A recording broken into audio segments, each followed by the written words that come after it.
देवाय ओम नमो भगवते वासुदेवाय ओम नमो भगवते वासुदेवाय।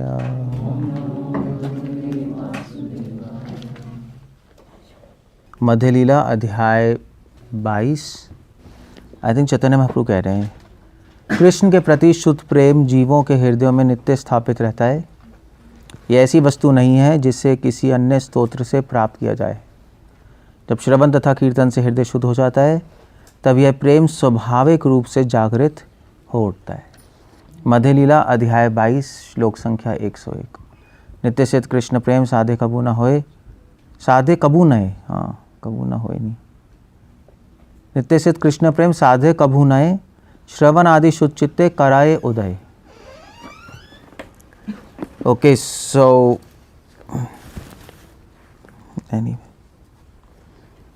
सो इस श्लोक जो है ये बहुत इम्पॉर्टेंट श्लोक है, क्योंकि कुछ रीजंस के इसमें मैं बताऊंगा क्यों इम्पॉर्टेंट है। कुछ इम्पॉर्टेंट पॉइंट्स हैं इस श्लोक के अंदर। सबसे पहला पॉइंट तो है कि नित्य सिद्ध कृष्ण प्रेम, कृष्ण प्रेम नित्य सिद्ध है। अब ये जो वर्ड नित्य सिद्ध है ये क्या है, ये समझना ज़रूरी है। वो श्लोक आता है, नाम चिंतामणि कृष्ण चैतन्य रस विग्रह पूर्ण शुद्धो नित्य मुक्तो अभिनत्वम नाम नामिनो। ये कहाँ से है श्लोक? हाँ पद्म पुराण, हाँ पद्म पुराण से श्लोक कोटेड है। बट मध्वाचार्य जी अपने नाम कौमुदी में कोट करते हैं इसको। सबसे पहले मध्वाचार्य जी ने कोट किया है नाम कौमुदी, और वहाँ से हम गौड़िया वैष्णवों ने, रूपा गोस्वामी ने वहाँ से बोरो किया, और फिर उसके बाद हमारे गौड़िया वैष्णव ट्रेडिशन में आया। मतलब मध्वाचार्य जी ने भी नाम की महिमा का गुणगान किया है, जिस तरह से और भी कई श्लोक हैं। बट क्योंकि हमारी ब्रह्म माधव गौड़िया संप्रदाय है, सो काफ़ी श्लोक नाम कौमुदी से लिए गए हैं, विच इज़ जो मध्वा संप्रदाय में मध्वाचार्य जी ने लिखी है। बट एनीवे वो तो रेफरेंस है। मतलब क्या है? नित्य सिद्ध कृष्ण प्रेम, भगवान का प्रेम नित्य है। दूसरे शब्दों में कि भगवान के आत्मा का नित्य भगवान से स्वाभाविक प्रेम है, नित्य सिद्ध है। सिद्ध मतलब होता है कि स्वयं प्रकाशित। सिद्ध मतलब वैसे तो परफेक्शन होता है नहीं इंग्लिश में, या सिद्ध का मतलब है कि पूर्ण, अगर संस्कृत में बात करें। सो नित्य सिद्ध कृष्ण प्रेम, यहाँ पे सिद्ध का मतलब है स्वयं प्रकाशित। अपने आप हमेशा से आत्मा में भगवान के लिए प्रेम विद्यमान है। अब आप कहोगे कि अगर प्रेम है तो फिर हमें अनुभव क्यों नहीं हो रहा? हम आत्मा है, हम शरीर नहीं है, हमारे में प्रेम है ही ऑलरेडी, तो हमें अनुभव क्यों नहीं हो रहा? उसका भी कारण अभी आएगा। बट हमें अनुभव क्यों नहीं हो रहा प्रेम? ऑल्दो हमारे अंदर ये, फिर भी अनुभव नहीं हो रहा हमें प्रेम। और प्रेम ऐसी वस्तु है जो कि अहेतु की अप्रतिहता है, जो कि कोई भी पावर इस संसार में, कोई भी वस्तु प्रेम को ढक नहीं सकती, रोक नहीं सकती। प्रेम में इतनी पावर है, आत्मा में इतनी ज़्यादा आकर्षण है भगवान के लिए कि कोई भी अज्ञान या किसी भी तरह का कोई भी रुकावट उस आकर्षण को रोक नहीं सकता। ऐसा कहा जा रहा है नित्य सिद्ध कृष्ण प्रेम। बट फिर भी हमें कुछ अनुभव ही नहीं हो रहा। बल्कि लोगों को कहते हैं, अगर लोगों को ऐसे बोले नित्य सिद्ध कृष्ण प्रेम, तो लोग कहेंगे आप ब्रेन वॉश कर रहे हो, आप कन्विंस करने की कोशिश कर रहे हो हमारे अंदर ऑलरेडी है, ऐसा तो कुछ नहीं है। नहीं, इसको ब्रेन वॉशिंग कहते हैं, नहीं कहते? बट ऐसा क्यों नहीं है? तो भक्ति विनोद ठाकुर से एक एग्जांपल दे रहे हैं। भक्ति विनोद ठाकुर ने एक बुक लिखी है, आमनाय तत्व सूत्र, और एक्चुअली 3 किताबें हैं, आमनाय तत्व सूत्र, और एक है तत्व सूत्र और तत्व विवेक। इन तीनों किताबों को साथ में ही पढ़ा जाता है। गौड़िया साथ में क्या मतलब, गौड़िया मठ ने साथ में पब्लिश किया इसको। तो इन किताबों में भक्तिविनोद ठाकुर ये एग्जाम्पल दे रहे हैं कि ऑल्दो नित्य सिद्ध है कृष्ण प्रेम, आत्मा में हमेशा से है, हमेशा से रहेगा और कभी रुक नहीं सकता आत्मा का आकर्षण भगवान के लिए, बट फिर भी हमें आकर्षण अनुभव क्यों नहीं हो रहा। इसका एग्जाम्पल भक्तिविनोद ठाकुर लिख रहे हैं, दे रहे हैं मैग्नेट का। तो अगर चुंबक, आप कोई भी लोहा लिया चुंबक आकर्षित होगा, वो तो चुंबक का आकर्षण थोड़ा ना रोक सकते हो, लोहा आकर्षित हो ही जाएगा। मगर अगर लोहे पे जंग लगाए तो आकर्षित नहीं होगा। तो भक्तिविनोद ठाकुर ये एग्जाम्पल ले रहे हैं और कह रहे हैं कि वैसे तो भगवान सबको आकर्षित कर ही लेते हैं और आत्मा भी कृष्ण प्रेम है ही, मगर अभी जंग लगा हुआ है आत्मा पे, इसलिए आत्मा अभी भगवान की तरफ आकर्षित नहीं हो रही है।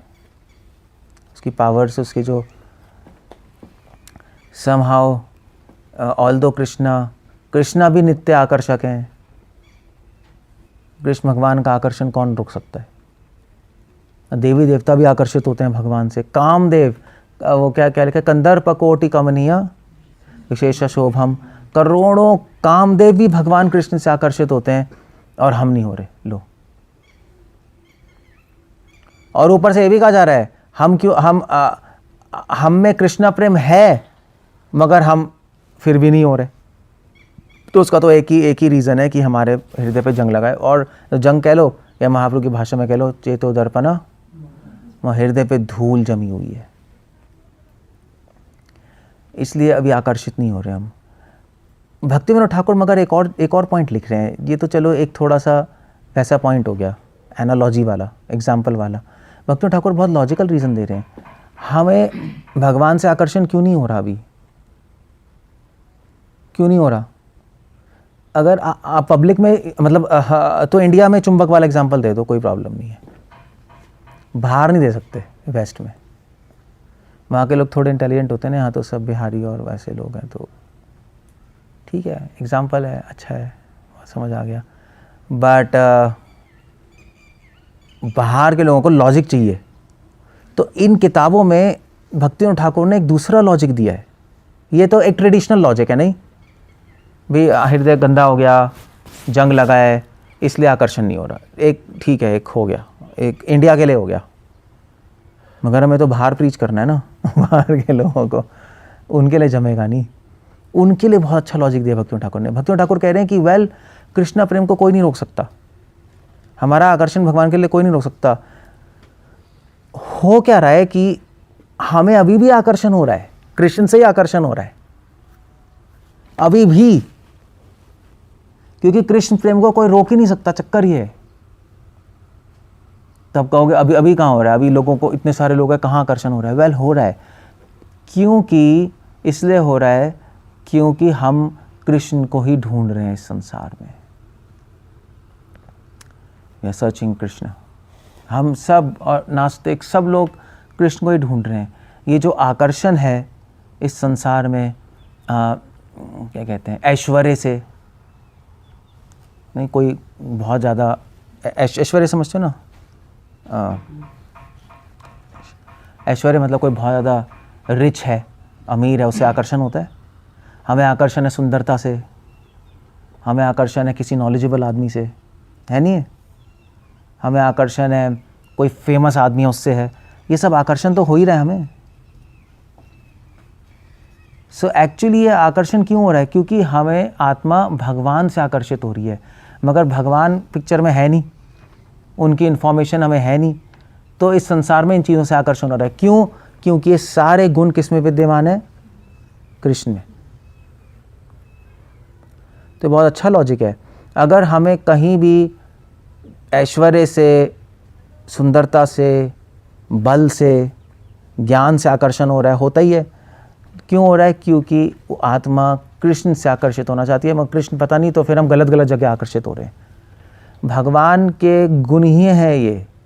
कोई फेमस है तो वो फेमस क्यों है? क्योंकि भगवान ने अपना फेमस का गुण उसको दिया है। भगवान गीता में नहीं कह रहे छलम छलियताम अस्मि। कोई छलिया है तो उसके अंदर छल करने की पावर कौन है? कृष्ण कह रहे मैं हूँ। फेमस का भी तो है, और क्या है वो, गीता में ही है ना, कोई फेमस है तो उसका फेम मैं हूँ। कौन सा श्लोक है वो, भूल गया मैं। एनीवे, कोई सुंदर है तो उसकी सुंदरता मैं हूँ। तो फिर इसलिए हमें सुंदरता से आकर्षण हो रहा है क्योंकि वो कृष्ण है। इसलिए हमें उसके ऐश्वर्य से आकर्षण हो रहा है क्योंकि वो कृष्ण है। और इसीलिए हर व्यक्ति कृष्ण से आकर्षित हो रहा है, मगर उसको पता नहीं कि वो कृष्ण से आकर्षित हो रहा है। बस ये बात है, और गलत जगह आकर्षण हो रहा है। इसलिए भक्ति ठाकुर लिख रहे हैं कि अगर हमें इंफॉर्मेशन मिल जाए, अगर हमें नॉलेज मिल जाए कृष्ण कौन है और ये सारे गुण उनमें है, तो अपने आप आकर्षण संसार से हटके उनमें चला जाएगा। श्रील प्रभुपाद अपने लेक्चर में कह रहे हैं कि संसार में कोई फेमस होता है, कोई धनी होता है, कोई रिच, कोई ब्यूटीफुल होता है, कोई नॉलेजेबल होता है, मगर कोई ऐसा आदमी नहीं जिनमें सब कुछ है। ये कोई ऐसा नहीं मिलेगा। वो था ना आइंस्टाइन, तो यूके की जो क्वीन थी, प्रभुपाद एग्जांपल देते हैं कि क्वीन कौन थी, मैं भूल गया, विक्टोरिया थी, कौन थी, एनीवे, तो उसने आइंस्टाइन को लेटर लिखा था कि मैं तुमसे शादी करना चाहती हूँ। तो उसने लिखा कि क्योंकि अगर हमारा बच्चा होगा तो मेरी तरह सुंदर होगा, तुम्हारी तरह इंटेलिजेंट होगा, सो आगे बहुत अच्छा रहेगा। तो आइंस्टाइन ने वापस लेटर लिखा। उसने कहा कि बात तो ठीक है, मगर अगर उल्टा हो गया तो कबाड़ा हो जाएगा। तुम्हारी तरह इंटेलिजेंट हो गया, मेरी तरह सुंदर हो गया तो गड़बड़ हो जाएगी। ये प्रॉपर एग्जांपल दे रहे हैं। सो ये जो सारी 6 चीज़ें, ऐश्वर्य समग्र से, वीर्य से, श्रिय, ज्ञान, वैराग्य, ऐश्वर्य समग्र से, वीर्य से, यशस्, श्रिय, ज्ञान, वैराग्य, 6 हो गए ना। ये 6 किसी भी व्यक्ति में नहीं है, कुछ कुछ है पोर्शन हर एक में, है नहीं। और इसलिए हमें उनसे आकर्षण हो रहा है क्योंकि आत्मा तो कृष्ण को ढूंढ रही है, मगर हमें पता ही नहीं कृष्ण कौन है, क्या है, इन्फॉर्मेशन नहीं है। इसलिए भक्ति ठाकुर कह रहे हैं कि अगर हम लोगों को इन्फॉर्मेशन दे दें कि कृष्ण है और उनमें 6 चीज़ें हैं, तो आत्मा जिसको ढूंढ रही है वो उसको मिल गया और आकर्षण सारा वहाँ चला जाएगा। कितना अच्छा लॉजिक है नहीं। इसलिए भक्ति ठाकुर यहाँ पे रोल आता है प्रीचिंग का। और इसीलिए भगवान वैष्णवों के बहुत क्या कहते हैं, कैसे कहेंगे, बहुत कृतज्ञ नहीं, कृतार्थ रहते हैं वैष्णवों के, ऋणी रहते हैं, आभारी रहते हैं वैष्णवों के लिए। भगवान खुद कह रहे हैं मैं अपने भक्तों की धूल स्वीकार करता हूँ। यानी वो स्टोरी भी तो है, भगवान के सर में दर्द हुआ था तो भक्तों के चरणों के धूल से ही सही हुआ, क्योंकि भक्ति है जो भगवान की इन्फॉर्मेशन देंगे। सो इस संसार में अगर कोई कृष्णा कॉन्शियस नहीं है तो उसका रीज़न क्या है? उसको इन्फॉर्मेशन नहीं है। बहुत अच्छा लॉजिक है। इसलिए भक्ति ठाकुर कह रहे हैं इसलिए प्रीचिंग मस्ट है, प्रीचिंग का प्रोपोगेंडा मस्ट है। भक्ति ठाकुर ये भी पॉइंट लाए हैं, ज़रूरी नहीं आप प्रीचिंग करो, प्रोपोगेंडा करना बहुत ज़रूरी है, क्योंकि पब्लिक समझने में कम रहती है और प्रोपोगेंडा एक्सेप्ट करने में ज़्यादा रहती है। इसे श्रील प्रभुपाद ने भी वर्ड यूज़ किया था, प्रोपोगेंडा। सो हमें लोगों को बताना है बस, और अपने आप ही लोग कृष्ण कॉन्शियस बन जाएंगे। सो ये दूसरा भक्ति ठाकुर ने लॉजिक दिया है जो वेस्ट में चलेगा। अगर आप वेस्ट में बोलोगे everyone is searching for God, मतलब आपके पैर पकड़ लेंगे सब। ये स्टेटमेंट बहुत अच्छा स्टेटमेंट है, मतलब फॉरेनर्स को बहुत अच्छा लगता है। Everybody searching for God, everybody searching for beauty, perfection. ये अगर आप बोलोगे हाँ हमें जंग लगा हुआ है, कहेंगे Baba ji you can go back to India. कोई एक्सेप्ट नहीं करता। सो ये एक्चुअली ये जो 3 बुक हैं, तत्सूत्र, तत्विवेक और आमनाय सूत्र और जैव धर्म, ये चारों बुक भक्ति ठाकुर ने एक ब्रिज बनाया है इंडियन फिलॉसफी ईस्ट और वेस्ट के बीच में। आप पढ़ के देखो, ईस्ट की नॉलेज, भारतीय नॉलेज वेस्टर्न्स को कैसे अपील हो, फिलोसॉफिकल और लॉजिकल लिखा है बिल्कुल। ऊट पटांग कुछ है ही नहीं इसके अंदर मतलब एग्जाम्पल्स कम है, लॉजिक ज़्यादा है। जनरली हम एग्जाम्पल दे देते हैं, मगर एग्जाम्पल ज़रूरी नहीं होता लॉजिक हो। जैसे क्या कोई उदाहरण है इसका? एग्जाम्पल देते हैं, लोग कहते हैं हाँ हम, अगर कुछ होता ही नहीं। कैसे बोलूँ मैं, बहुत सारे एग्जाम्पल हैं इसके। कोई है, कोई याद आ रहा है?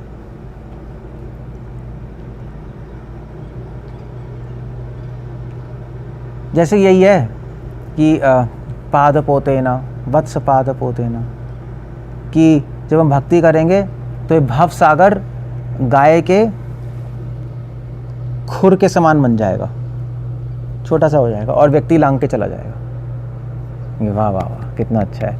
एग्जाम्पल है मगर लॉजिक नहीं है इसमें कुछ। गाय के खुर के समान कैसे हो गया, क्यों हो गया, इतना बड़ा मटेरियल वर्ल्ड कैसे पार करेंगे? यू सी, ये तो एग्जाम्पल और लॉजिक अलग होता है। जनरली इंडियंस को एग्जाम्पल से सेटिस्फाई हो जाते हैं, चाहे लॉजिक हो ना हो,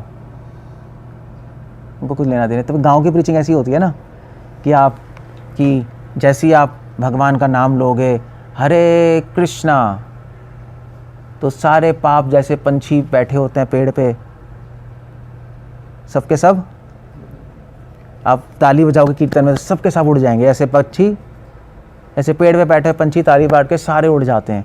और फिर जैसे आप हरे राम बोलोगे तो मुंह बंद हो गया, पाप वापस नहीं आएंगे।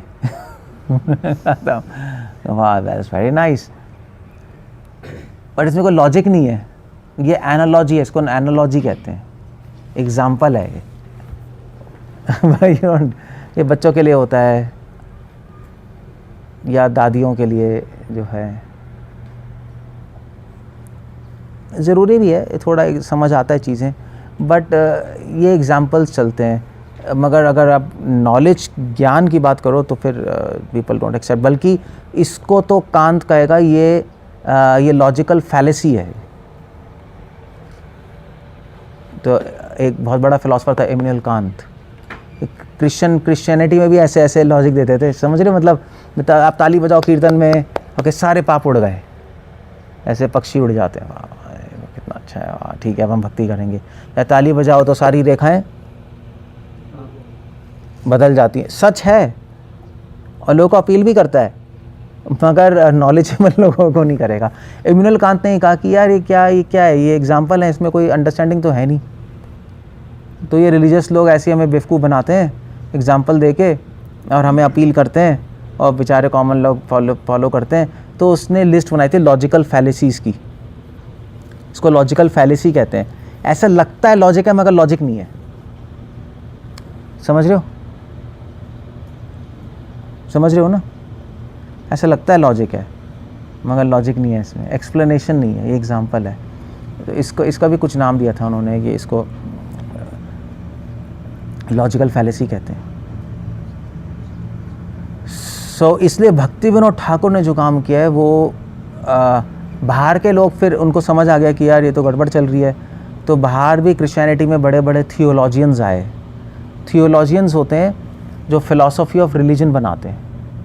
एक होते हैं फिलॉसफी, एक होता है रिलीजन। तो रिलीजन में ऐसे ऐसे ऊटपटांग ये दे रहे थे एग्जाम्पल, ऊटपटांग तो नहीं, अच्छे हैं समझाने के लिए, मगर लॉजिक था नहीं, तो सब रिजेक्ट करने लगे। तो थियोलॉजियंस आ गए। थियोलॉजियंस ने कहा ठीक है, अब हम रिलीजन की फिलॉसफी बनाएंगे, हम लॉजिक देंगे, उसको थियोलॉजी कहते हैं। जैसे थॉमस ऑगस्टीन थियोलॉजियन था, सेंट जॉन ऑफ क्रॉस ये भी थियोलॉजियन है, सेंट बर्नार्ड थियोलॉजियन है। ऐसे ही भक्ति विनोद ठाकुर कौन है? भक्ति विनोद ठाकुर थियोलॉजियन है। तो इसलिए भक्ति विनोद ठाकुर एक थियोलॉजियन है, फिलॉसफी ऑफ रिलीजन। भक्ति विनोद ठाकुर ने गौड़िया वैष्णव सिद्धांत को इस तरह प्रेजेंट कर दिया कि वेस्टर्नर्स को अपील हो। इसलिए ये 4 किताबें बहुत इंपॉर्टेंट है, जैव धर्म, तत्सूत्र, आमनाय सूत्र, तत्व विवेक। Very very nice books. और भक्ति सिद्धांत सरस्वती ठाकुर ने प्राइमरीली ये 4 बुक पढ़ के ही अपनी प्रीचिंग की।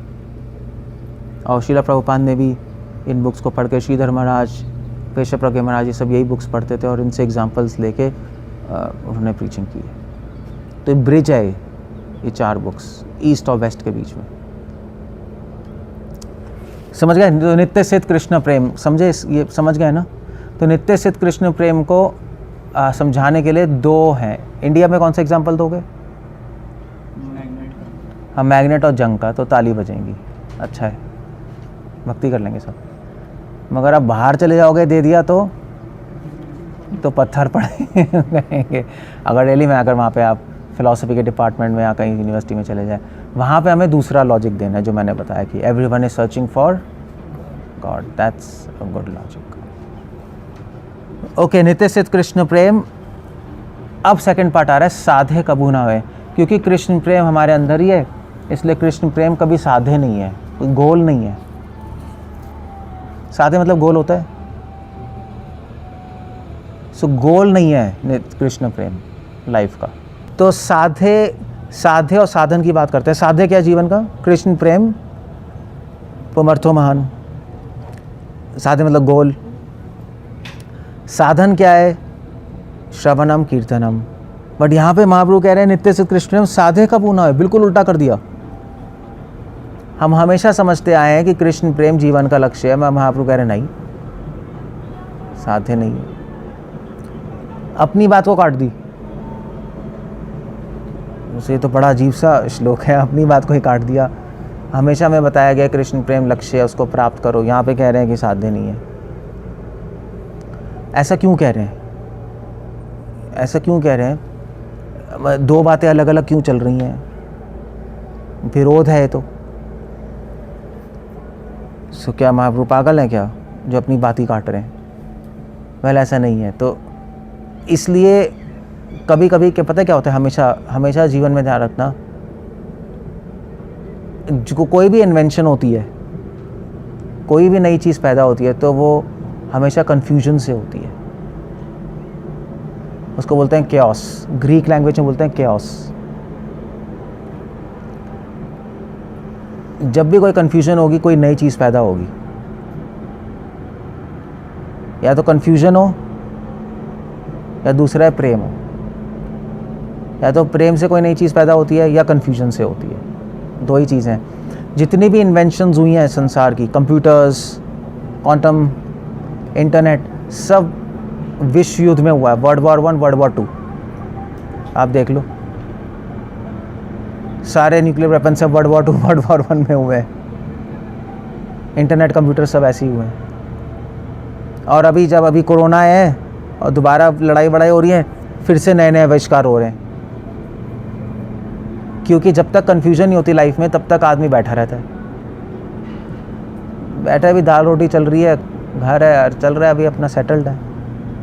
जब कुछ प्रॉब्लम्स होती हैं तभी आदमी मजबूर हो जाता है कुछ चीज़ नई ढूंढने के लिए। इसलिए कन्फ्यूजन्स होना लाइफ में बहुत अच्छा है। अगर कभी भी आपके लाइफ में कन्फ्यूजन हो रही है, इसका मतलब कि कुछ चीज़ नई पैदा होने वाली है। इसलिए बुद्धिमान आदमी डिस्टर्ब नहीं होता जब उसकी लाइफ में उथल पुथल होती है। इसका मतलब कोई नई चीज़ पैदा होने वाली है, भगवान ही कुछ उथल पुथल कर रहे हैं कोई नई चीज़ लाने के लिए, उससे नई चीज़ पैदा होती है। तो इसलिए मतलब ये एग्जाम्पल दिया जाता है शास्त्रों में ही कि जब सृष्टि हुई तो सबसे पहले क्या था? क्या था सबसे पहले? हाँ, आकाश है। सबसे पहले प्रकृति थी, नहीं? प्रकृति से महत्त्व आया, यही है ना। सबसे पहले केओस था, उसको प्रकृति हम कहते हैं। ग्रीक लैंग्वेज में प्रकृति को बोलते हैं केओस। ओरिजिनली सब कुछ मिला हुआ था ना, सब प्रकृति ना, सब कुछ 3 गुण, विषय, वस्तु, सब कुछ एक सूप टाइप का मिला हुआ था, एनर्जी टाइप का। और फिर भगवान ने दृष्टि डाली और फिर उसको बढ़ते फिर उससे चीज़ें निकली। इसलिए साइंस की एक नई ब्रांच भी आ रही है फिजिक्स में, उसको बोलते हैं केओस थ्योरी। सीरियसली तो साइंटिस्ट भी कह रहे हैं यार सारी चीज़ें जन्म केओस से लेती है, कन्फ्यूजन से लेती है।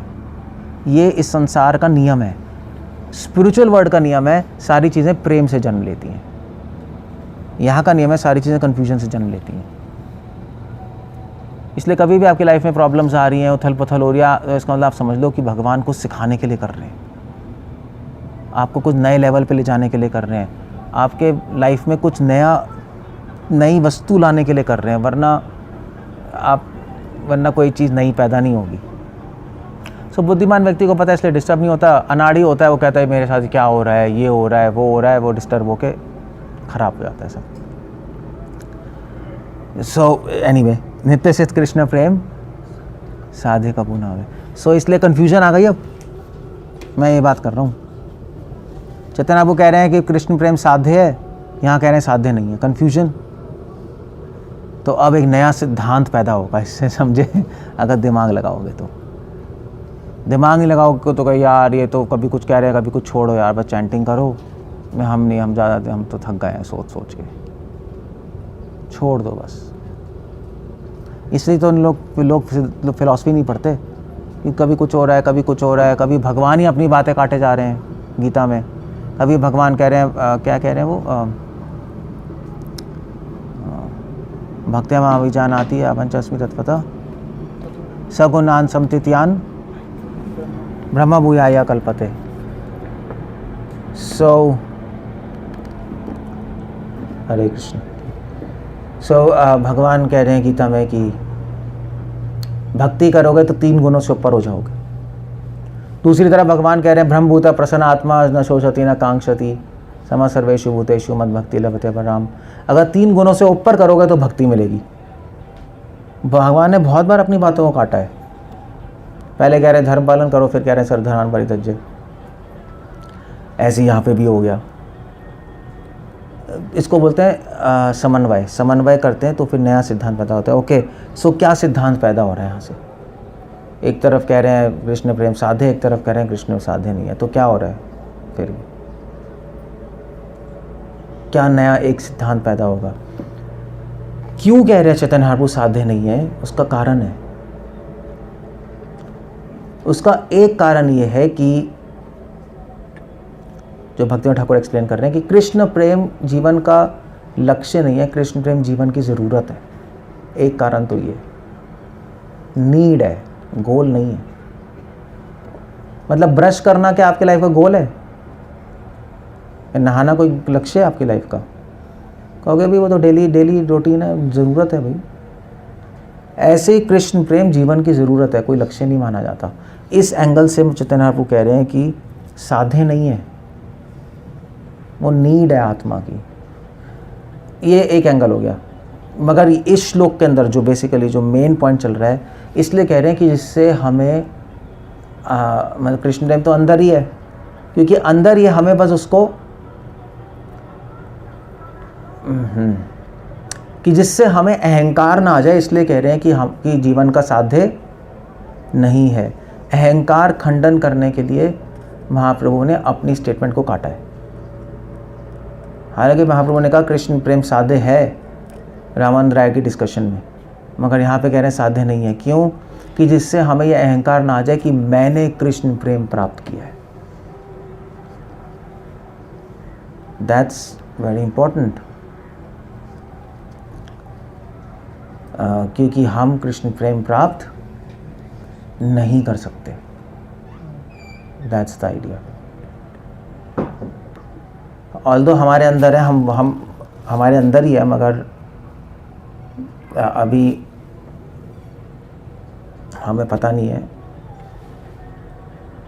हमें पता भी है वैसे तो सब आकर्षण जो हो रहा है वो तो है ही, मगर रियली में वी हैव फॉरगॉटन कि ये प्रेम कृष्ण का प्रेम है, वो चीज़ हम भूल चुके हैं।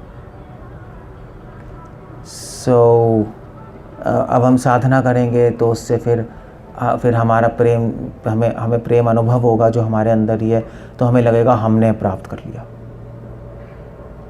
उस भाव को हटाने के लिए कहा जा रहा है साधे कबू ना होवे। उस फीलिंग को जब आप कहोगे कि वेल अगर हमने प्राप्त नहीं किया तो किसने किया है? हमने तो चैंटिंग की है, हमने तो साधना की है, साधना से अपना हृदय क्लीन किया है और कृष्ण प्रेम प्रकट हो गया है। नहीं यही है ना? तो फिर हमने तो किया। वेल महाप्रभु कह रहे नो, तो अब यहाँ पे क्वेश्चन आता है, भाई साधना का रोल क्या है? अगर साधना से कृष्ण प्रेम नहीं मिल रहा, प्रकट नहीं हो रहा, तो साधना क्यों कर रहे हैं हम? तो कह रहे श्रवण आदि शुद्ध चित्ते, श्रवण कीर्तन करने से हृदय शुद्ध होता है। जो मैंने बताया था ना, जंग लगाए हुए धूल जमी है, वो हटता है बस। और कराए उदय, और जब हृदय शुद्ध हो जाता है तो कृष्ण भगवान जो प्रेम हमारी आत्मा में है उनके लिए, जो अभी सुप्त हो चुका है या गलत डायरेक्शन में जा रहा है संसार में, उसको मोड़ के अपनी तरफ कर लेते हैं। क्लियर हो गया? या उसको दोबारा से उदय कर देते हैं, उसको मिलियंस ऑफ टाइम्स बढ़ा देते हैं। अभी तो थोड़ा थोड़ा ये संसार की तरफ आकर्षित हो रहा है, उसको मिलियंस ऑफ टाइम्स बढ़ा देंगे और अपनी तरफ डायरेक्ट कर देंगे, अपनी तरफ खींच लेंगे उस आकर्षण को, बस काम खत्म हो गया। उसको कहते हैं कृष्ण प्रेम। सो पॉइंट ये है कि हम जो साधना कर रहे हैं उससे हमारा हृदय शुद्ध होता है। हृदय शुद्ध होता है तो भगवान की कृपा आती है, क्योंकि भगवान कृष्ण को अच्छा लगता है अगर किसी का हृदय शुद्ध है, वो व्यक्ति अच्छा लगता है। यानी हमें अच्छे लोग अच्छे ही लगते हैं। हमारा हृदय शुद्ध होगा, काम क्रोध लोभ भी नहीं होगा, तो कृष्णा को अच्छे लगेंगे। कृष्णा, हम साधना से अपने आप को डिज़र्विंग बनाते हैं। डिज़र्विंग कैसे कहेंगे? योग्य बनाते हैं। साधना हमें योग्य बनाता है कृष्ण प्रेम को प्राप्त करने के लिए। साधना में डिज़र्विंग बनाता है, और फिर भगवान हमारे आत्मा में कृष्ण प्रेम उजागर कर देते हैं। That's all. जो सो गया है या जो बहुत कम है उसको दोबारा से एक्टिवेट कर देंगे और अपनी तरफ खींच लेंगे अपनी कृपा से। तो साधना हम भगवान की कृपा प्राप्त करने के लिए करते हैं, और भगवान फिर अपनी कृपा से कृष्ण प्रेम उदय कर देते हैं। इसलिए हमने अपनी साधना से प्राप्त नहीं किया कृष्ण प्रेम। हमने कैसे प्राप्त किया है? भगवान की कृपा से। साधना तो एक माध्यम है कृपा को, क्या कहने हैं, कृपा को, हाँ, कृपा प्राप्त करने के लिए। मगर आप ये कह सकते हो आपकी वेल, तब भी तो अहंकार आ सकता है, मैंने साधना किया मुझे कृपा मिली वो फिर उसका क्या करोगे? ठीक है, कृष्ण प्रेम नहीं, मगर मैंने साधना तो किया, मुझे कृपा तो मिली है भगवान की, इसको तो नहीं मिली। उसमें भी अहंकार आ जाएगा। इसलिए अगर टेक्निकली देखो तो हम कृपा प्राप्त करने के लिए भी नहीं कर रहे साधना, हम साधना कर रहे हैं भगवान की कृपा का ऋण चुकाने के लिए। उल्टा है। हम साधना इसलिए कर रहे हैं क्योंकि भगवान की कृपा, भगवान इतने कृपामय है। जब डिवोटी भगवान कृष्ण के बारे में जानता है, समझता है, और भगवान, वो समझता है भगवान ने क्या क्या किया हमारे लिए, वो भगवान की कृपा के में आके, भगवान की कृपा के ऋण में के भार में दब जाता है। नहीं, भगवान ने ब्रह्मांड दिया है, भगवान ने खाना दिया, हमारे शरीर दिया है, सब कुछ भगवान ने तो दिया है हमें। तो उस कृपा को अनुभव करके डिवोटी, नॉलेज आ गई, उस कृपा को अनुभव करके फिर वो भगवान से रेसिप्रोकेट करना चाहता है। रेसिप्रोकेट कैसे? मतलब भगवान को कुछ देना चाहता है उसके बदले। तो क्या देंगे हम? भगवान कह रहे हैं मुझे श्रवण कीर्तन दो, मुझे अपना शुद्ध हृदय दे दो, उसके बदले जो मैंने कृपा दी की है उसके बदले शुद्ध हृदय दे दो। तो यहाँ पे जो कह रहे हैं श्रवण आदि शुद्ध चित्त है, श्रवण कीर्तन से हमारा हृदय शुद्ध हो रहा है। क्यों? हम क्यों हृदय शुद्ध कर रहे हैं? क्योंकि हम भगवान को कुछ गिफ्ट देना चाहते हैं। भगवान ने हमें इतना कुछ दिया, हम भी तो कुछ दें। जब आपको पता लग जाएगा भगवान ने क्या दिया, फिर तो आप रुक नहीं सकते उनको वापस करने के लिए। कुछ तो देना है। तो क्या दें? संसार की वस्तु तो कोई दे नहीं सकते, सब नॉनसेंस है। एक ही चीज़ बची है, आपका शुद्ध हृदय, वो दे सकते हो। शुद्ध हृदय कैसे होगा? श्रवण कीर्तन से। तो श्रवण कीर्तन से हम हृदय शुद्ध कर रहे हैं कि हम भगवान को कोई गिफ्ट दें भगवान की कृपा के बदले। और जब हम भगवान ने हमें कृपा दी, हमने भगवान को शुद्ध हृदय दिया, तो फिर उसके बदले भी भगवान कुछ देंगे। आदान प्रदान ही तो है। ददाति प्रतिगृह्णाति। तो फिर उसके बदले भगवान क्या देंगे? उसके बदले भी भगवान कोई संसारी चीज़ तो देंगे नहीं, उसके बदले भगवान हमें कृष्ण प्रेम देते हैं, कृष्ण प्रेम उदय कर देते हैं हमारी आत्मा में। That's all. सो अगर टेक्निकली आप पूछो कि साधना हम क्यों कर रहे हैं, कृपा प्राप्त करने के लिए? नहीं, अल्टीमेटली नहीं। कृपा तो कर चुके हैं हम, तो कृपा का ऋण चुका रहे हैं। या ये भी कह सकते हो कि साधना हम क्यों कर रहे हैं कि जिससे भगवान, हम एक्चुअली साधना किसी एक्सपेक्टेशन से नहीं कर रहे, चक्कर ये है। हम तो हृदय शुद्ध कर रहे हैं कि हम भगवान को कुछ देना चाहते हैं। भक्ति मतलब देना, भक्ति मतलब लेना नहीं। चाहे भगवान कृपा करें या ना करें, आश्ली सेवा पादरतम पिनष्टुमा, भी शुद्ध भक्ति के रेल में आ गए हो। और फिर भगवान भी अपने ऊपर ऋण नहीं लगते, सो उसके बदले कृष्ण प्रेम प्रकट कर देते हैं। ठीक है, okay, I am very happy, that's all. तो इस श्लोक का पूरा मतलब ये है, मतलब जो मैंने एक बुक लिखी है माइटी एफर्ट्स, वो इसी श्लोक के बेसिस पे लिखी है, वो यही श्लोक है एक्चुअली, पूरी बुक ही है, पूरी बुक ही चल रही है। वो अब जो ये मैंने एंगल बताया, ये प्योर डिवोशन का एंगल है। क्योंकि अगर आप बोलोगे कृपा के लिए कर रहा हूँ, उसके लिए कर रहा हूँ, वो फिर एक अच्छी चीज़ नहीं है। हम किसी के लिए नहीं करते भगवान की सर्विस,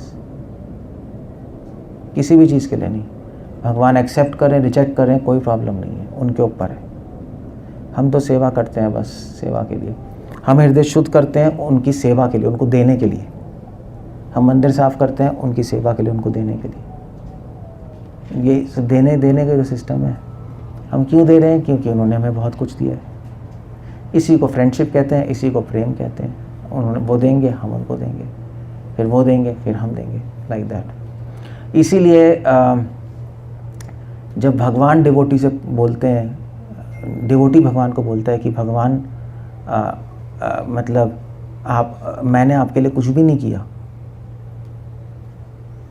मैंने तो बस आपकी कृपा का ऋण चुका रहा हूँ। मैं क्या कर सकता हूँ आपके लिए? नहीं, मैं तो थोड़ा बहुत अपने हृदय को शुद्ध कर रहा हूँ कि जिससे मैं आपको कोई गिफ्ट दे पाऊँ। और भगवान क्या कहते हैं? भगवान कहते हैं कि यस, मैं बहुत खुश हूँ तुमसे कि तुमने अपना हृदय शुद्ध किया मुझे गिफ्ट देने के लिए। तो डिवोटी भगवान को क्रेडिट देता है कृष्ण प्रेम का कि मैंने तो कुछ भी नहीं किया, मैंने तो आपको गिफ्ट दिया है, बस मैं और क्या करता, मैं तो अब गिफ्ट ही दूंगा। उसके बदले आपने इतनी ज़्यादा कृपा दी, मैंने थोड़ा सा शुद्ध हृदय दे दिया तो क्या है, और उसके बदले भी आपने कृष्ण प्रेम दे दिया है तो बहुत, फिर भी आपने मुझे दे दिया। नहीं,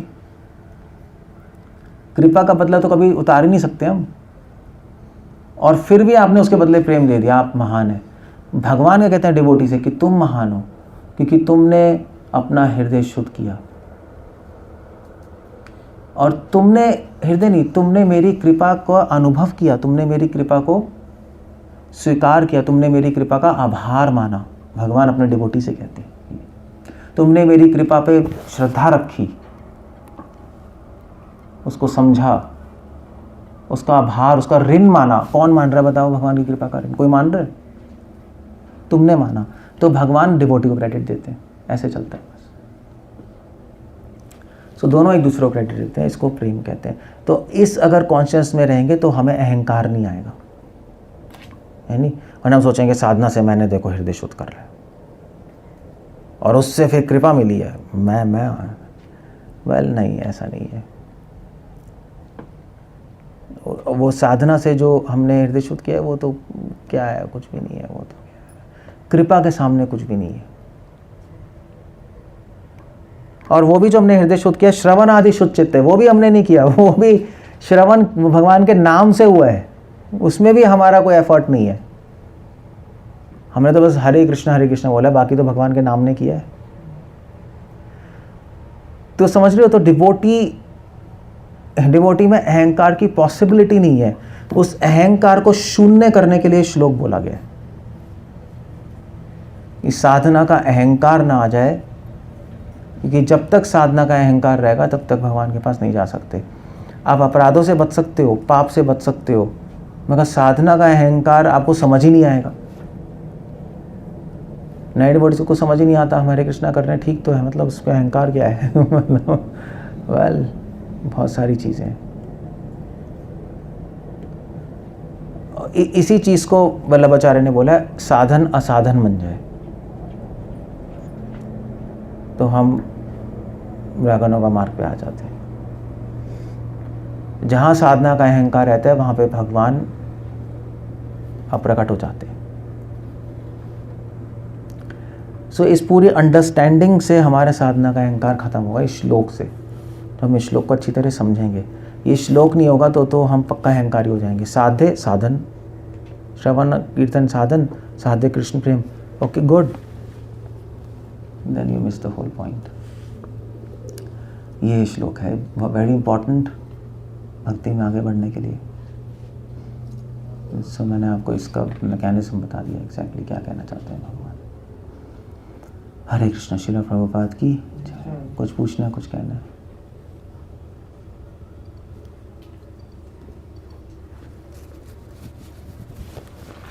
तो अगर कोई पूछे हम साधन क्यों कर रहे हैं तो क्या बोलोगे?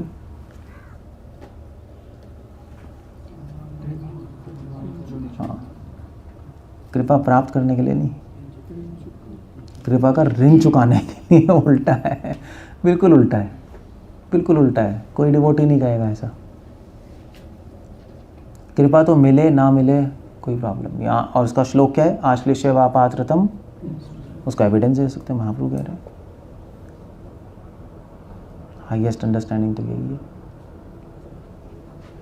कृपा का ऋण, कृपा पाने के लिए थोड़ा ना, हम कोई भोगी थोड़े ना। पहले इतना कृपा कर दी और कृपा दे दीजिए भगवान। पहले मतलब मान लीजिए आपने किसी को मतलब आपको किसी ने 5 करोड़ दे दिए, उसको थैंक यू करने की बजाय दोबारा पहुंच गए, प्रभु जी थोड़ा 1 करोड़ और दे दीजिए। कमीना है यार।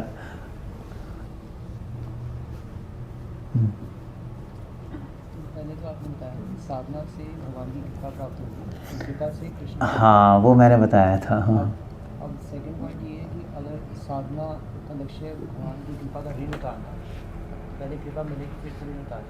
कृपा मिल चुकी है, कृपा मिल चुकी है, तो फिर अब पॉइंट पहले वाला पॉइंट आपको वो कट, वही तो मैं कह रहा हूँ, वो एक नेक्स्ट लेवल पे ले गया मैं। पहले मैंने बोला था साधना क्यों कर रहे हैं हम? कृष्ण प्रेम प्राप्त करने के लिए। साधना क्यों कर रहे हैं? कि इससे भगवान की कृपा मिले, शुद्ध हृदय होगा, भगवान की कृपा मिलेगी और फिर कृष्ण प्रेम मिलेगा। बट फिर ये एक लेवल है, मगर अल्टीमेट लेवल नहीं है ये। क्योंकि फिर हमने पॉइंट उठाया कि फिर हमें अहंकार आ जाएगा, हमने कृपा प्राप्त किया, तो इसलिए फिर हम अल्टीमेट नेक्स्ट लेवल पे ले गए कि एक्चुअली फाइन ट्यून करेंगे तो कृपा के लिए भी नहीं हम कर रहे। इसलिए श्लोक में कृपा आ ही नहीं रहा ना, वर्ड आ ही नहीं रहा। श्रवण आदि शुचित है कराए उदय, है ही नहीं। कृपा के लिए नहीं कर रहे हम, तो फिर क्यों कर रहे हैं? सबसे बड़ा क्वेश्चन आ गया। तो फिर बात आती है क्योंकि हम कृपा का ऋण चुकाना चाहते हैं। भक्ति सिद्धांत सरस्वती ठाकुर वल्लभाचार्य जी की यही अंडरस्टैंडिंग है। साधना और उसका ऋण उतारना, यही आता है। साधना कृपा थोड़े ना, सिर्फ पूरा ब्रह्मांड कृपा है, शरीर कृपा है, सब कुछ कृपा है। यही तो डिवोटी की वो है। तो उत्तम भागवत की डेफिनेशन क्या है? वो सर्वभूतेषु अपश्येत भगवत भावम आत्मना। वो सब जगह भगवान की कृपा देखता है उत्तम अधिकारी, सब चीज़ में। सांस, पृथ्वी, जल, वायु, अग्नि सब कृपा ही तो है, और क्या है? सब कुछ कृपा ही है। पृथ्वी से अन्न मिल रहा है, जल से प्यास बुझ रही है, हवा से सांस आ रही है, हमारी दृष्टि भगवान की कृपा हम देख पा रहे हैं। एक सब कुछ यही समझना है हमें एक्चुअली बस। लेकिन सब कुछ कृपा ही है, तो फिर साधना कहाँ है? फिर साधना कहाँ एग्जिस्ट करती है? तो इस कृपा का बदला हम कैसे चुकाएं? भगवान से हम कहते हैं भगवान हम क्या करें आपके लिए? फिर तो भगवान कहते हैं अपना शुद्ध हृदय दो मुझे, इतना कर लो। वैसे तो ये भी कुछ नहीं है, तुम फिर भी करना ही चाहते हो तो ठीक है। तो वो कैसे करें? ठीक है, मैं तुम्हें प्रोसेस श्रवण कीर्तन देता हूँ, इससे कर लो। तो वो तो हृदय शुद्ध करने के लिए एक और कृपा आ गई और ऋण में चले गए, होली नेम दे दिया। तो फिर तो डिवोटी पागल ही हो जाएगा, अब तो मुझे हृदय शुद्ध करना ही है कि ये क्या हो रहा है, मैं कमीना हूं क्या? जेंटलमैन तो ऐसे ही सोचेगा, एक गंदा आदमी सोचेगा, भगवान कृपा कर दीजिए, कृपा कर दीजिए, कृपा कर दीजिए। तो वो एक प्योर डिवोशनल लेवल नहीं है।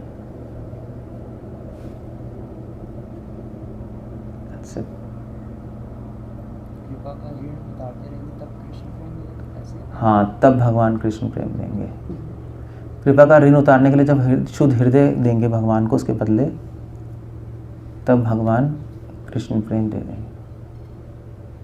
कृपा का ऋण उतारने के लिए भी तो भगवान की कृपा ही चाहिए, क्योंकि साधना भी तो भगवान। हाँ, मगर हम उसके पीछे नहीं है, किसके पीछे? कृपा के लिए।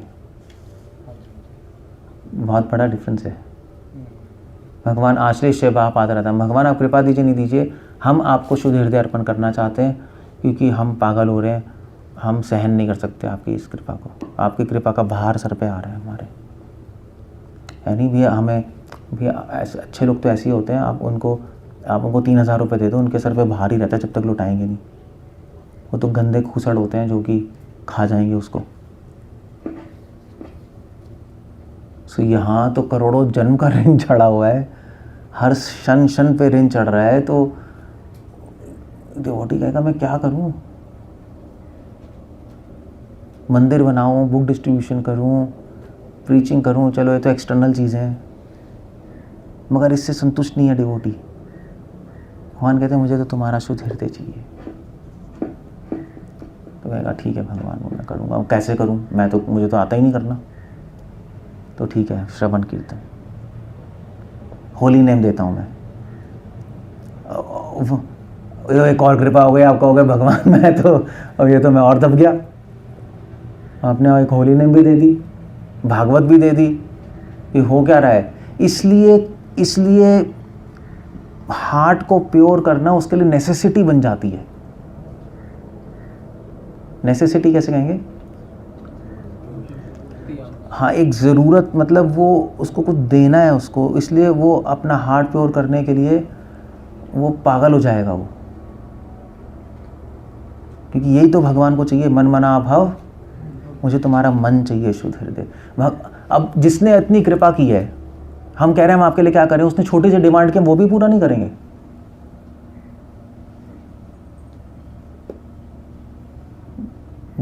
जिसको देना उसी से तो पूछना पड़ेगा क्या चाहिए, उसने बोल दिया अब तो भैया करना ही है, चाहे कुछ भी हो जाए, वरना तुम गंदे हैं, बस ये चल रहा है।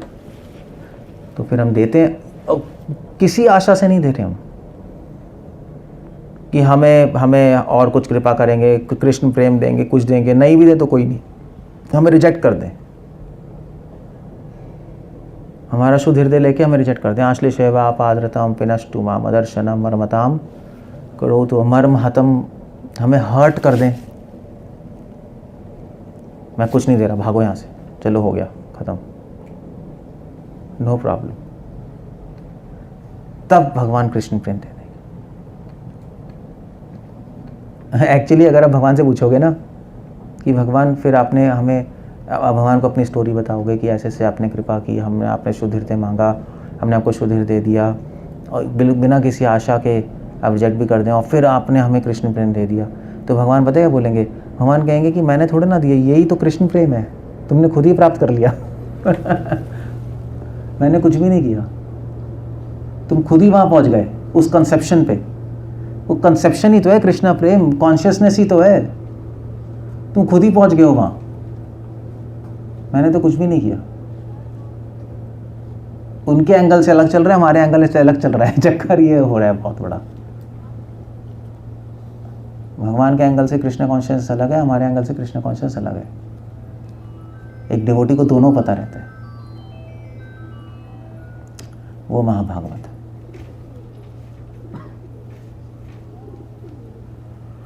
That's how it goes.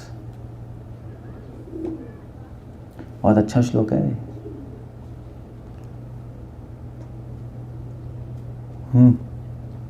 और कुछ पूछना है? क्लियर हो गया? पूरी माइटी एफर्ट्स की किताब ये है, जो किसी को समझ ही नहीं आई। है तो वैसे नाम तो कैच द मर्सी है, बट अंदर कुछ और चल रहा है कि मर्सी के पीछे भी नहीं भागना।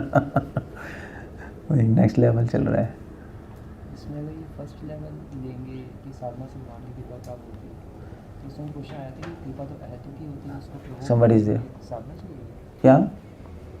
अगर फर्स्ट लेवल वाला पॉइंट लें तो उसमें फिर क्वेश्चन ये आया था ना, कोई पूछ सकता है कि कृपा तो अहेतु की होती है, उसको प्राप्त करने के लिए साधना क्यों चाहिए? कृपा को प्राप्त करने के लिए साधना भी क्यों चाहिए? तो अहेतु की तो शुद्ध हृदय कर रहे हैं हम, कृपा थोड़ी ना प्राप्त कर रहे हैं हम। साधना का लक्ष्य कृपा प्राप्त करना है अकॉर्डिंग टू फर्स्ट जो आपने फर्स्ट, तभी तो मैं कह रहा हूँ फर्स्ट जो साधना का लक्ष्य कृपा प्राप्त करना है उसमें फ्लॉ है। हाँ, वो प्योर डिवोशन नहीं है। वो कृपा प्राप्त होना करना है तो कृपा ऑटोमेटिकली मिलेगी है। तो कृपा मिलेगी ना साधना आप फंस जाओगे, फंस जाओगे, कुछ भी कह लो। इसलिए वो एक आइडियल प्लेटफॉर्म नहीं है, उससे अहंकार ही आएगा। जब भी आप कहोगे कुछ प्राप्त करना है, उससे अहंकार आ जाएगा। कुछ भी, या तो कृष्ण प्रेम या कृष्णा या कृपा, क्योंकि अहंकार मतलब मैं कर रहा हूँ ना, और मैं प्राप्त करना चाहता हूँ, अब उसे निकल ही नहीं सकते। इसमें भी तो अहंकार आ जाएगा कि मैं हृदय शुद्ध करके भगवान को अर्पण करूँगा, मैंने शुद्ध किया अपनी साधना से, वो भी पॉइंट आ सकता है। इसमें अहंकार नहीं आएगा, क्योंकि जो हमने जो भी शुद्ध बुद्ध किया है थोड़ा बहुत भी, वो तो नेग्लिजिबल है। भगवान को तो हम कुछ छोटा सा गंदा सा गिफ्ट दे रहे हैं। वो तो फिर इसमें भी सोच सकते हैं कि मैंने जो साधना की है भगवान की कृपा प्राप्त करने के लिए, वो नेग्लिजिबल है भगवान की कृपा के समक्ष। नहीं, वो एक अलग पॉइंट है। भगवान की कृपा प्राप्त करना बहुत बड़ी बात है। मेरी साधना नेग्लिजिबल है इन कंपैरिजन टू, वो आप सोच सकते हो कि मेरी साधना तो बहुत छोटी है, तो सेम फिर इसमें मगर मेरी साधना छोटी है, मगर उससे हमने क्या प्राप्त की? हाँ। भगवान से हमने कुछ ले लिया, बहुत बड़ी बात हो गई ना, उससे अहंकार आता है। चाहे मेरी साधना छोटी है, मगर भगवान से तो हमने ले लिया कुछ, वो एक बहुत बड़ी बात हो गई। भगवान की अटेंशन तो हम पे आ गई, मगर इसमें तो हम कुछ दे रहे हैं, चाहे भगवान की अटेंशन आए ना आए, कुछ पता नहीं अब क्या होगा। मैंने डिमांड तो की है, जनरल डिमांड है सबके लिए गीता में, तो हाँ ठीक है हम दे देते हैं, अब पता नहीं आगे क्या होगा। इसमें नहीं आ सकता कुछ, इसमें कुछ नहीं आएगा। और जो प्रोसेस है वो भी भगवान ने दिया, चक्कर भी तो ये है, वो भी भगवान ने दे दिया, हरे नाम साधना का प्रोसेस। तो कुछ बचा ही नहीं, हमारा थोड़ा सा एफर्ट बचा है, जिससे हमने अपना हृदय शुद्ध किया, प्रयास और इच्छा जीवात्मा की, बस इतना बचा है और कुछ नहीं है। वो तो कृपा में दबके रह जाएगा। मगर जो आपका लॉजिक है कि हमने साधना से, हमारी साधना तो नगण्य है कृपा के सामने, और हमने भगवान की कृपा ले लिया, भगवान से कुछ ले लिया, वो बहुत है। नगण्य साधना से भी हमने भगवान से कुछ ले लिया, वो एक बहुत बड़ा पॉइंट है। वो तो फिर अहंकार आएगा। ये है पॉइंट तो कहीं ना कहीं आएगा, ये है पॉइंट, ठीक है, मगर ये हाईएस्ट लेवल नहीं है डिवोशन का। गलत नहीं है, मगर हाईएस्ट लेवल नहीं है। एक लेवल तो है सोचने का कि भी मेरी साधना तो नगण्य है नहीं, मैंने क्या किया है, और उससे भगवान की कृपा मिली है, ठीक है चलो, अहंकार नहीं आया। मगर फिर इसमें फ्लॉ आ जाता है कि भगवान की कृपा मैंने ले ली उस नगण्य साधना से, तो उसमें फिर गड़बड़ हो जाएगी। ठीक है, मगर एहो होए आगे का हार, बस वही बात है। सो द हाईएस्ट प्लेटफॉर्म तो ये है। जहाँ भी कुछ लेना आएगा वहाँ गड़बड़ हो जाएगी। भक्ति मतलब देना, देना और देना, बस। हम कुछ नहीं चाहते भगवान से, अहे तो की, हम कृपा भी नहीं चाहते। वैसे तो गोपियाँ कह रही हैं यदि अगर अगर अगर आप अपने चरणों को हमारे हृदय में उदय कर दें तब हम आपकी पूर्ण कृपा मानेंगे। नहीं, मगर उनका टारगेट नहीं है पूर्ण कृपा लेना, क्योंकि वो ये भी कह रही हैं आश्लिषेवा पादरतम पिनष्टुमा। That's all. तो फ़र्क है कि एक्चुअली आपका गोल क्या है और हो क्या रहा है, उसमें डिफरेंस है। आप शुद्ध हृदय अर्पण करोगे तो भगवान कृपा देंगे, है नहीं? शुद्ध हृदय दे रहे हो तो भगवान तो कृपा करके कृष्ण प्रेम उदय कर देंगे, यही है ना, वो पूर्ण कृपा है। मगर हमारा टारगेट नहीं है, क्योंकि हम कितना कृपा मांगे, शर्म से डूब मरने वाली बात है। पहले ही नहीं कृपा हो गई है, फिर आप तभी तो जो लोग मंदिर में आके कृपा कृपा बात करते हैं वो एक नंबर के भोगी हैं, वो फर्स्ट क्लास भोगी हैं। भगवान से भी कृपा मांग रहे हैं, हमसे भी कृपा मांगते हैं लोग, प्रभु जी हम पे कृपा कर दीजिए। बहुत अच्छा है। वेल आप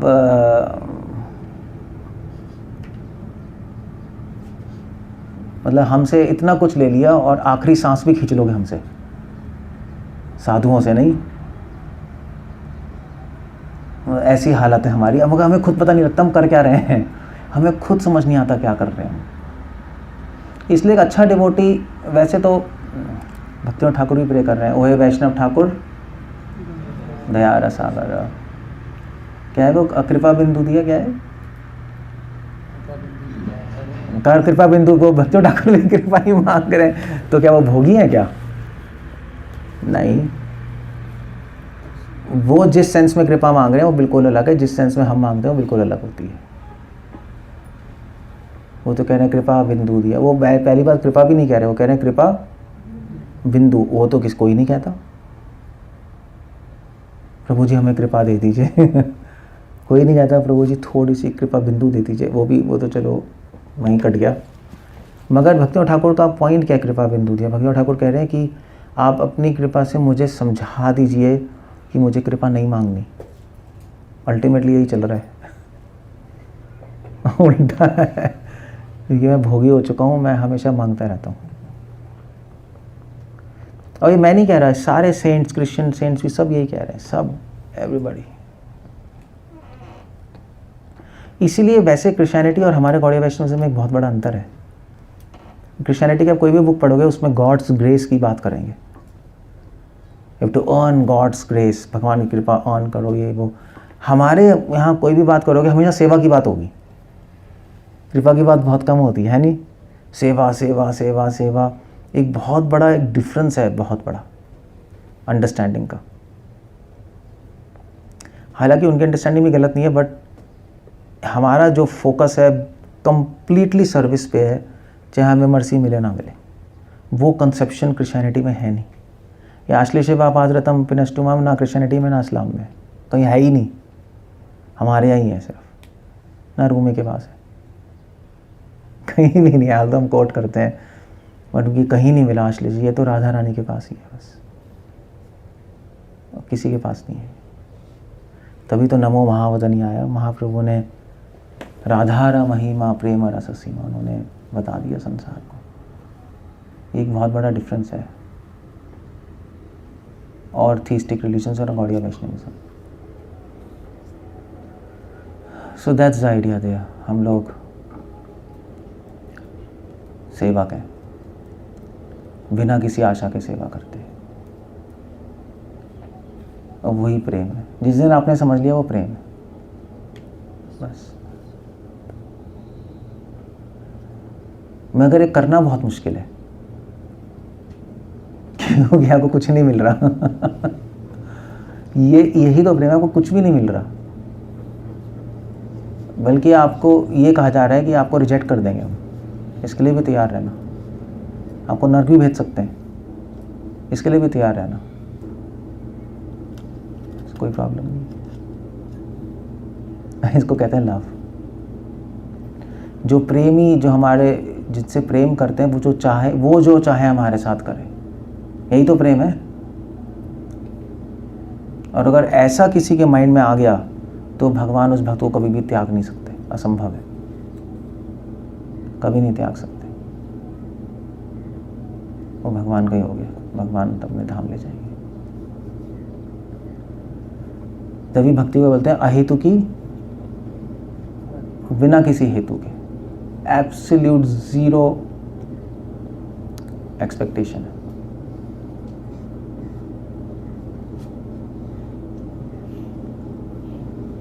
एनीवे, ये तो बहुत हाई स्टैंडर्ड है, मगर इसके लिए आपको भगवान की कृपा देखनी आनी चाहिए हर जगह। वो फील होगी तब आप कर पाओगे ये जो प्लेटफॉर्म है, कि हर जगह कृपा है भगवान की। आप फील तत्व अनुकंपाम, वही है सुसमीक्ष मानो। समीक्ष मतलब होता है हर सेकंड एक डिवोटी भगवान की कृपा देख रहा है हर चीज़ में, और दैट्स इट। अगर वो विजन है तो आप ये प्लेटफॉर्म कर पाओगे। अगर ये विजन नहीं है तो फिर आपको नीचे आना पड़ेगा कि भगवान हम आपकी कृपा चाहते हैं, इसलिए हम आपके पास आए हैं, हमें कृष्ण प्रेम की कृपा चाहिए, बस दैट्स। फिर वो एक अब नीचे आ गए, इतना प्लीजिंग नहीं है भगवान को ये। तुम्हारा कृपा चाहिए, वो क्या है, कुछ है ना, कुछ क्या सॉन्ग है?